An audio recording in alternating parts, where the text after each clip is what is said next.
Hey, this is Jeff from Van Run Club.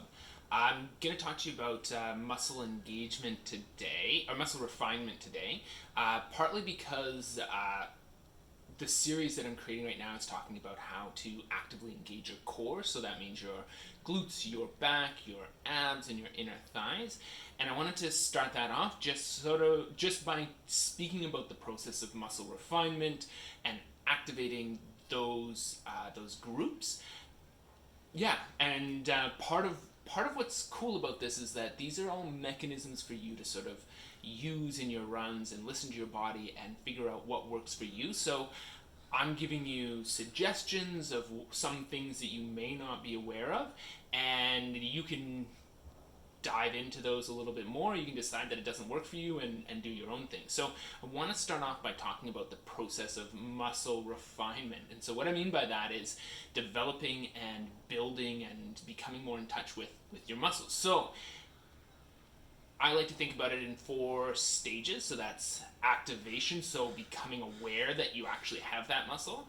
Then engaging that muscle. So this is, yeah, engaging that muscle, then refining that muscle, and then distinguishing it further.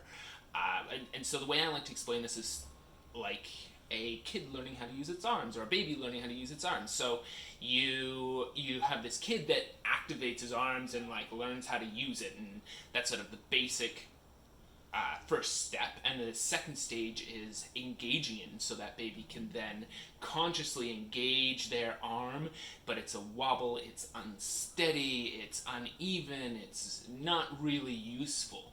And so refinement is that next stage where they actually be able to have a lot more control over that muscle or that area, and they're able to like make those movements, but they're a lot smoother, steadier.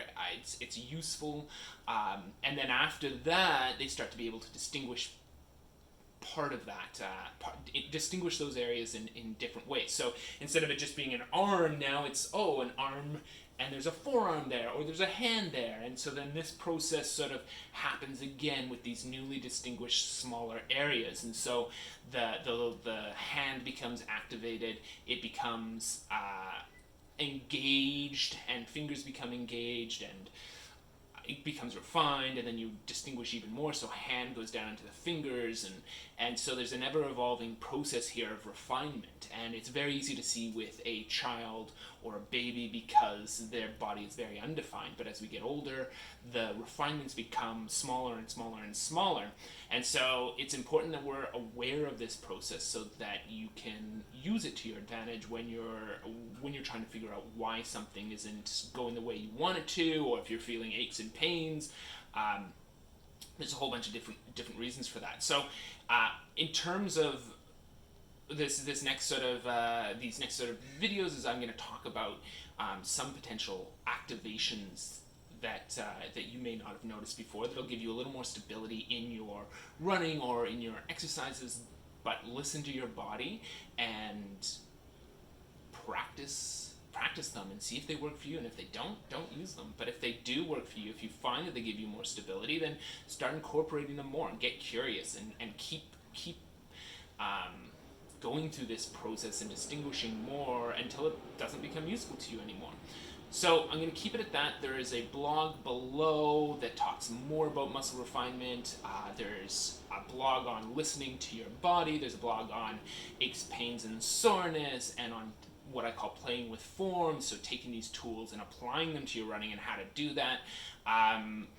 So if you like this content and if you're enjoying it, share it, like it, follow us. It's a great way to support us, and let me know if you have any feedbacks or comments.